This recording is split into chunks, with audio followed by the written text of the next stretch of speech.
Howdy. I'm just going to show you how to decase an LCD monitor because I've had a few requests as to how to do it. Is it easy? Is it hard? Does it take long? What do you have to do?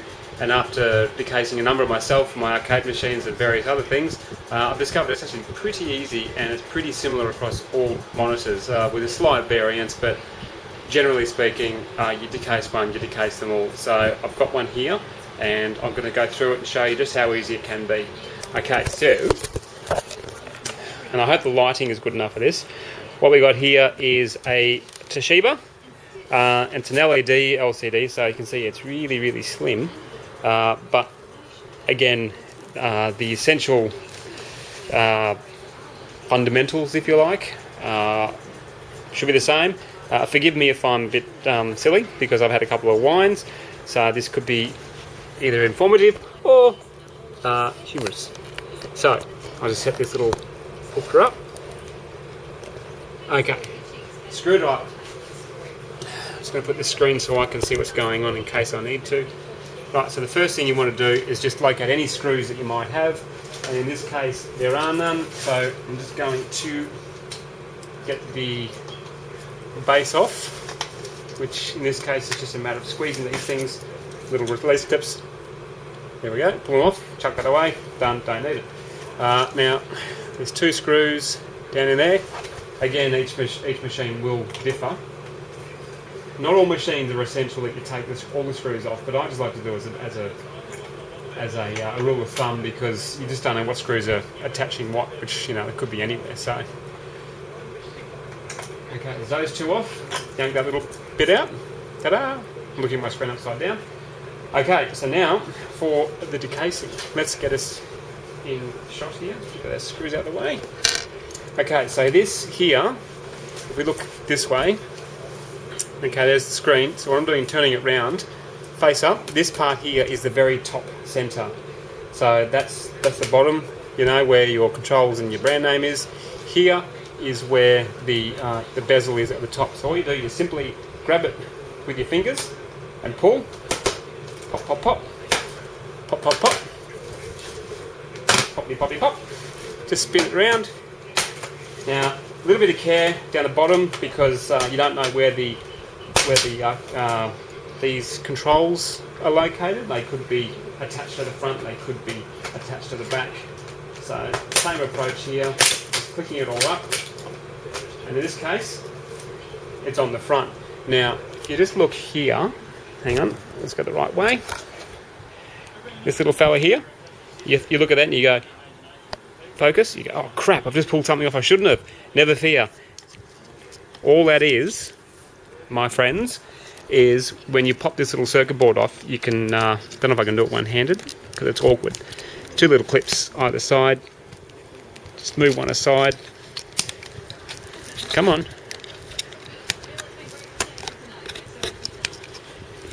Hang on.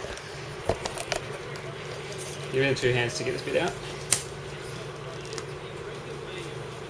One clip off. Probably the fiddliest part is this bit. These little clips. Another one there. One there. Come on. One there. Yeah, there's about 8 on this one. As I said, that's the most fiddly. So, okay, so now we've got the little board, and you look at this wire and you go, but I don't know if this will focus in close enough. I don't think it will. See if I can zoom. Zoom, zoom, zoom. No, not working. All right. Well, basically, what this is, if you look on the circuit board right next to it, it says GND. Obviously, that means ground. So all you do in the case of, say, a jammer cabinet is you just grab one of your ground wires and you attach it to that.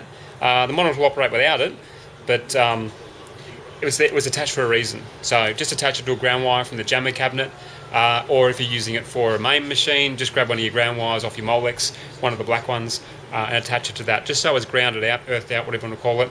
And then, yeah, Bob's your uncle. So, in my case, he is my uncle. Right, this is a... Okay, sorry, I pushed the wrong button then, and I seem to have cut off the recording.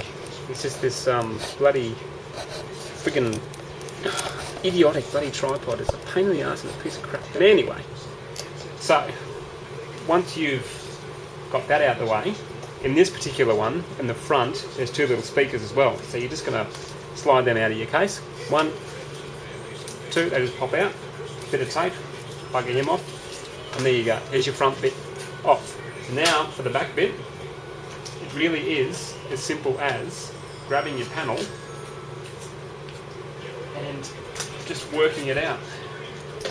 Just be careful with your control panel. Now a lot of this stuff is sometimes attached with that silver tape. So just take your time and pop, pop, pop. There you go, the back's off. So now you've got your naked panel. So you can see it's nice and thin. Now when using this in the machine, just got to be careful here because these, this tape isn't the best. So just stick that back down there. Now what I do, you've got your connectors here. So you can put a bit of gaff, these 2 little things here actually, if you just relocate this to wherever's convenient, say there.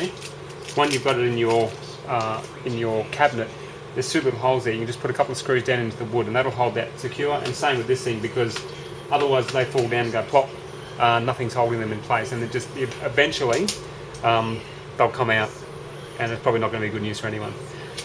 So that's about it, If I wasn't demonstrating that, I'd have this decased in 2 minutes, and you can do it too. It's that easy. Everyone is essentially the same. As I said, just check your back screws at the back. But it's that simple with grabbing the frame and just plop, plop, plop, plop, plop.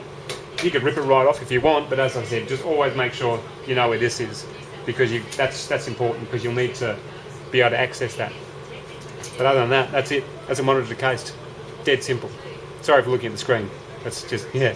And these little speakers, you can probably cut them off and tie the wires off if you wanted to, but just stick them. They're got magnets. Just stick them down onto the bits of the thingammy, and you're good to go. And this is going in a cocktail cabinet, which is soon to be completed. I'm doing 2 consecutive builds. And that's about it. So, thanks for tuning in, kiddies. I'll see you next time.